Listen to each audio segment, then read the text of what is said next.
Hi guys, today's video is about the fight between Nanashi and Lancelot in the Four Knights of the Apocalypse anime and manga. Let's begin. In the start, Lancelot gets into position, and Nanashi does the same.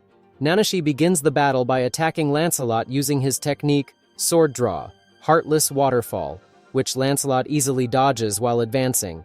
Lancelot then tries to punch Nanashi, but Nanashi swiftly dodges and grabs Lancelot's arm, attempting to throw him with an arm lock. However, Lancelot holds his ground by planting his feet firmly.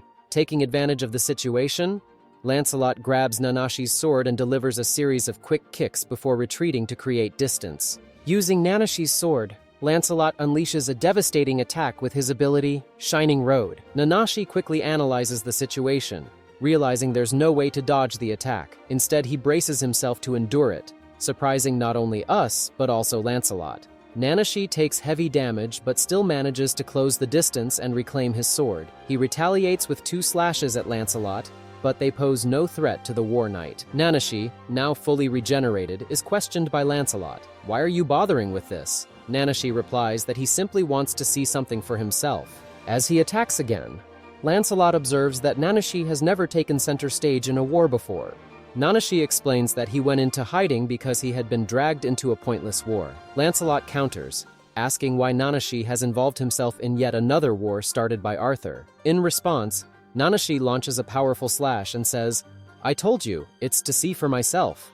Lancelot doesn't quite understand what Nanashi is searching for, but decides to fight more seriously. His magical power surges, destroying everything around him. Now we have an interesting view of how Arthur evaluated Lancelot as a combatant, noting that Arthur once spoke of his battle against Lancelot, admitting that Lancelot outclassed any seasoned warrior Arthur had ever seen.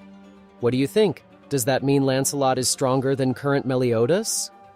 Arthur had also mentioned that Lancelot fought with his left hand, despite being right-handed, believing it might be due to some magical limitation. However, Lancelot reveals he was merely training his left hand because being ambidextrous looks cooler. Nanashi is stunned that Lancelot treated his fight with Arthur as mere training. His question, "Was that the only reason you used your left hand?" angers Lancelot, who unleashes an immense power that makes Nanashi shiver. But Nanashi has something up his sleeve. He summons a giant magical cross, similar to what Ironside can do, and hurls it at Lancelot. The outcome of this attack remains unseen as Nanashi descends and declares that this ability once injured Arthur himself. This, he explains, was the test he needed to see if Lancelot could truly defeat Arthur, and Lancelot passed. He effortlessly absorbed the magic and charged at Nanashi, delivering a crushing kick to his stomach and finally defeating the Knight of Camelot.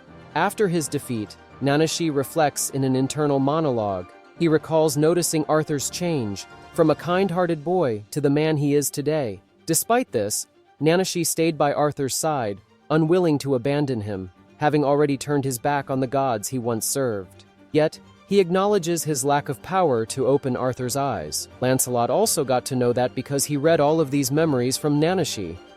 In the end, Lancelot respected him, and they were not so hostile to each other.